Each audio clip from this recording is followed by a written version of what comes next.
Hello बच्चों, कैसे सब लोग आपके समझ में होंगे। आज मैं लेके आया हूँ 22 फरवरी को होने वाला है क्लास 12 का जीव विज्ञान का एग्जाम, उसका मॉडल सेट नंबर मैं 1 लेके आया हूँ। इससे पहले मैंने फिजिक्स का और इंग्लिश का वीडियो ऑलरेडी डाल रखा है, नहीं दिखे तो एक बार जाकर उसे जरूर चेकआउट करें। मैं लिंक आई बटन और डिस्क्रिप्शन दोनों में दे दूंगा। और आपको क्या करना है, जहाँ कहीं भी आपने ग्रुप बना रखा है हर ग्रुप में इसको शेयर कर दे ताकि आपकी तरह उनको भी इसका फायदा मिलता रहे। तो चलिए बिना देर का शुरू करते हैं मॉडल सेट नंबर 1।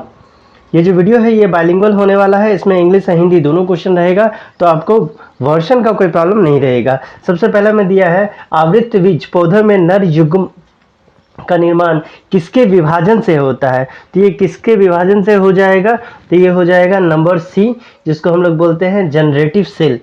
नंबर 2 में आपसे बोला गया है सेमी वीर के तरल भाग सेमिनल प्लाज्मा का योगदान किससे होता है। इसका योगदान जो होता है ये आपका किससे होता है। तो यहाँ पर मैं देखिए इसका योगदान का जो हिसाब है, इसलिए यहाँ पर मैं हम लोग जाएंगे बी नंबर के साथ, क्योंकि ये सेमिनल वेसिकल, उसके साथ साथ प्रोटेस्ट ग्रंथि, उसके साथ साथ आपका नंबर 4 जिसको बोलेंगे बल्ब यूरेथ्रल ग्रंथि, ये तीनों से जाएगा। इसके बाद हम लोग आते हैं नंबर 3, जहाँ पर मैं पूछा गया है मेंडल के मटर के पौधों पर किए गए प्रयोगों में गोल बीज का आकार जो था आर सिकरे हुए बीज का स्मॉल आर पर प्रभावी था, और पीले बीजपत्र जो था वाई, हरे बीजपत्र स्मॉल में वाई पर प्रभावी थे। Cross R Y into double Y small में कि F2 पीढ़ी में अपेक्षित गुणसूत्र का प्रकार जो है वो आपसे पूछा जा रहा है कि इसका गुणसूत्र का जो प्रकार है वो क्या हो जाएगा। तो ये हो जाएगा ए नंबर, गोल बीज पीले बीजपत्र के साथ और सिकरे हुए बीज जो है वो पीले बीजपत्र के साथ आपको देखने को मिलेंगे।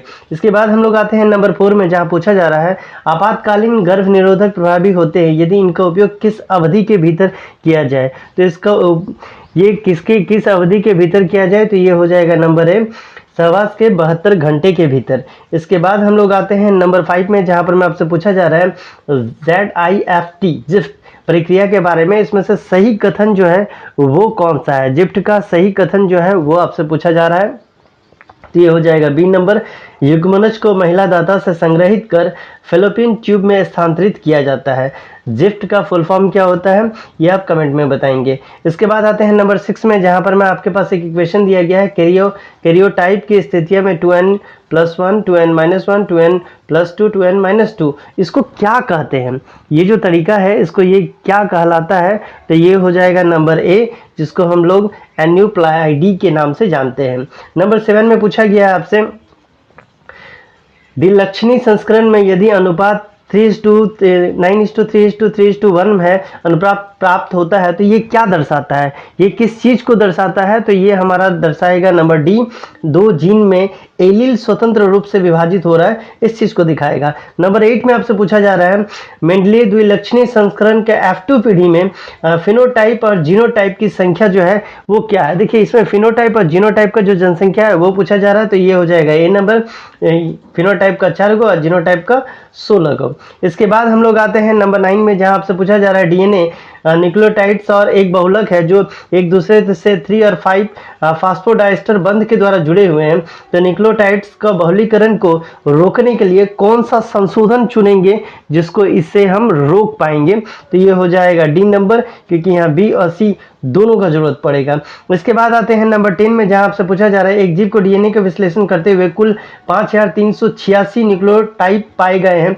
विभिन्न आधार का अनुपात था, जिसमें एडेनिन जो है 29%, गुआनिन 17%, साइटोसिन 32% है और थाइसिन जो है वो 17% है। तो चागफ के नियम के अनुसार ये निष्कर्ष निकाला जा सकता है। तो अगर चागफ का नियम हम लोग देखें तो उसके अनुसार क्या निकाला जा सकता है, तो ये हो जाएगा बी नंबर, ये एकल स्टैंड डीएनए जो है वो हो जाएगा। इसके बाद 11 नंबर में आपसे पूछा जा रहा है यदि मेस्लेशन और स्टॉल का प्रयोग बैक्टीरिया में 4 पीढ़ियों तक जारी रहता है तो N15/N15/N14/N14 डीएनए का अनुपात में चौथी पीढ़ी जो होगा, इसका चौथी पीढ़ी में आपको क्या देखने को मिलेगा, तो ये हो जाएगा डी नंबर 1:1:1:3/1:1:3। इसके बाद हम लोग आते हैं नंबर 12 में, जहां आपसे पूछा जा रहा है प्लामिड में सबसे महत्वपूर्ण विशेषता है कि ये वेक्टर के रूप में प्रयोग किया जाता है। तो ये कौन सा वेक्टर के रूप में प्रयोग किया जाता है, कहां पर में, तो उत्पत्ति की प्रतिकृति के अनुसार। इसमें 13 में है आपको मानव इंसुलिन सी पेप्टाइड जो है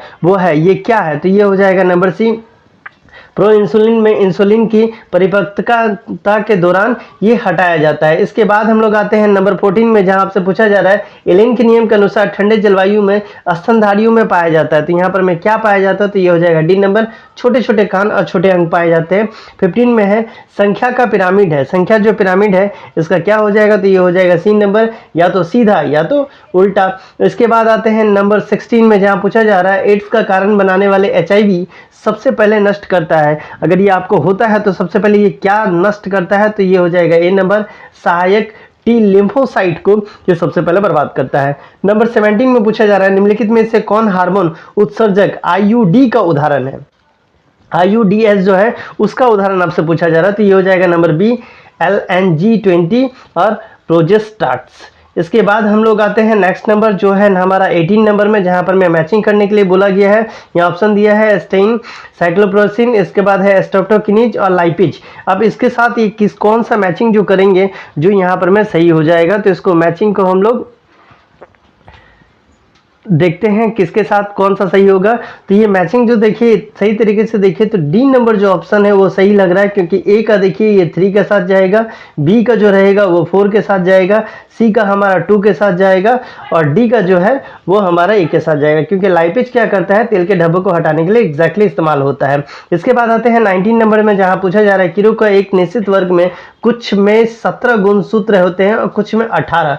17-18 गुणसूत्र वाले जीव जो है वो किस कैटेगरी में आते हैं, तो ये हो जाएगा ए नंबर, क्रमशः नर और मादा का ये जनसंख्या को दिखाया जा रहा है। यहाँ पर फिर 20 नंबर में पूछा जा रहा है कि निम्नलिखित में से कौन सा चरण TAQ DNA जिसको पॉलीमरेज द्वारा PCR अभिक्रिया में उत्प्रेरित किए जाते हैं, तो 20 का हो जाएगा सी नंबर। यहाँ पर में होगा टेम्पलेट DNA का पर प्राइमर छोर का विस्तार करना।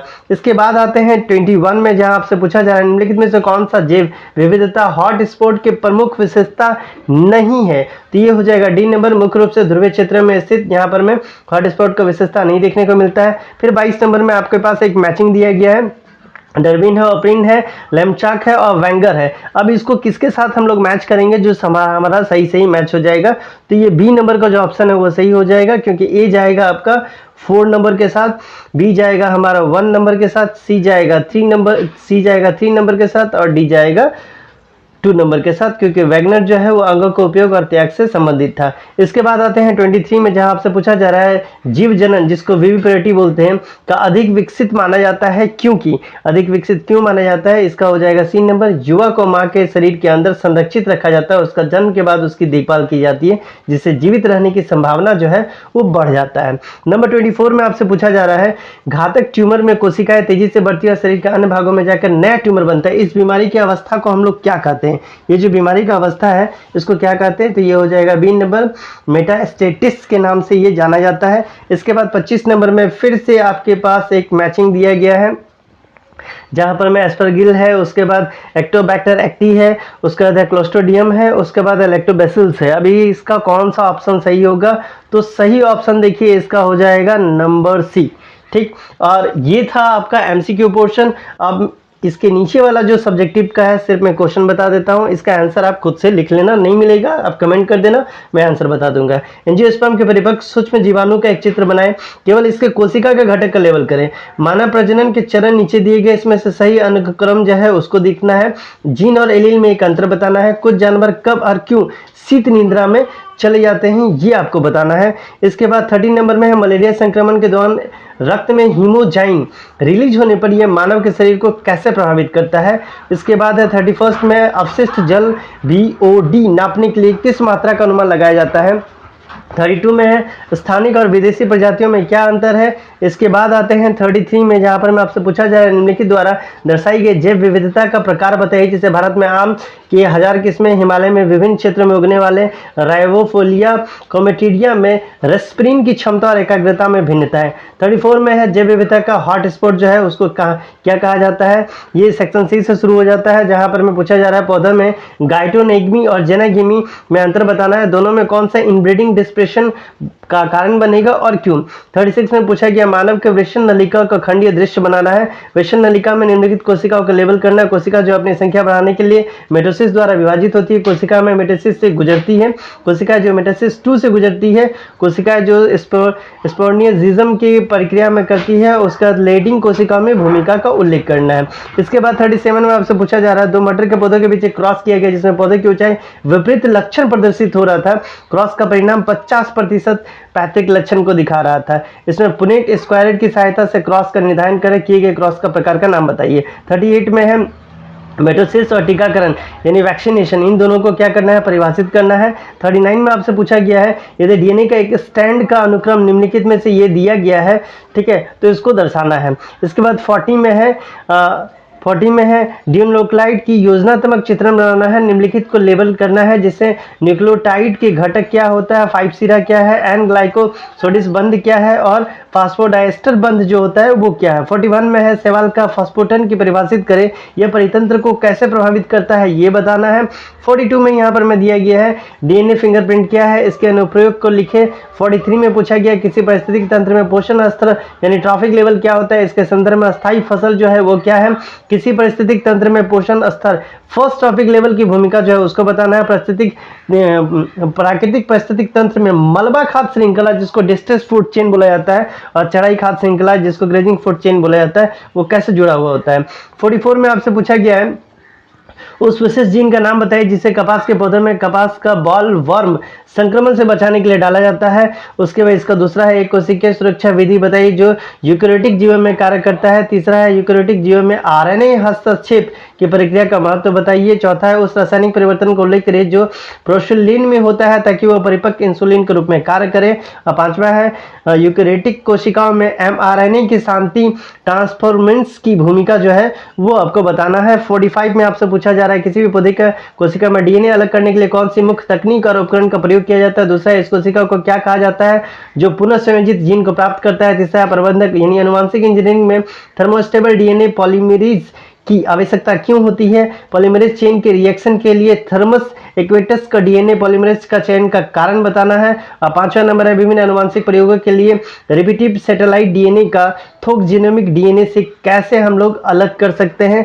46 में आपसे बोला गया है ड्रॉ करना एक सुपुष्पक का एक माइक्रोस्पोरेजियम के टीएस विशिष्ट दृश्य का आरेख बताना है। निम्नलिखित भागों को जैसे टेप्टम, मध्य परत, एंडियोथीसिस, माइक्रोस्पोर, जनक कोशिका और टेप्टम की विशेषताओं का कार्य का उल्लेख करना है। इसके बाद सी नंबर में आपको दिया गया है निम्नलिखित का कारण बताना है। परागकण जीवाश्म के रूप में अच्छी तरह से संरक्षित रहते हैं। इन दिनों लोगों का पराग टैबलेट का प्रयोग किया जा रहा है। 47 में है एक ट्रांसक्रिप्शन यूनिट की संरचना कारक बनाया है। इसमें निम्नलिखित को दिखाना है ट्रांसक्रिप्शन की दिशा शामिल दो स्ट्रैंड की ध्रुवता, टेम्पलेट का स्ट्रैंड और टर्मिनेटर जीन को आपको बताना है। इसके बाद आते हैं बी नंबर ट्रांसक्रिप्शन में प्रमोटर जीन का कारण बताना है। 48 में यहाँ पर मैं ग्राफ दिया गया है और इसके पूछा जा रहा है जनसंख्या वृद्धि वक्रों का अध्ययन करें और नीचे गए प्रश्नों का सवाल करें। वक्र ए और बी में कौन सा है, इनमें से कौन सा अधिक यथार्थवादी माना जाता है और क्यों। यदि dt/dn equal to Rn k - n by k है तो लॉजिस्टिक वृद्धि में वक्र में क्या k का जो अर्थ है वो क्या होगा, n द्वारा प्रतिक क्या किया जाता है। यदि किसी पारिस्थितिक तंत्र का क्या होगा, यदि सभी उत्पाद हटा दिया जाए, घास खतरनाशक स्तर के जीवों को हटा दिया जाए या सभी शीर्ष शिकारियों को हटा दिया जाए तो क्या होगा। तो ये था आपका सेट 1, ठीक है, जिसमें से 25 आपको एमसीक्यू मिला, बाकी सब्जेक्टिव मिला। आपको क्या करना है, जहां कहीं भी आपने ग्रुप बना रखा है हर ग्रुप में इसे शेयर कर दे ताकि आपकी तरह आपके फ्रेंड्स को भी इसका फायदा मिलता रहे। चलिए मिलते हैं अगले वीडियो में, तब तक के लिए bye bye, take care and best of luck for your exam.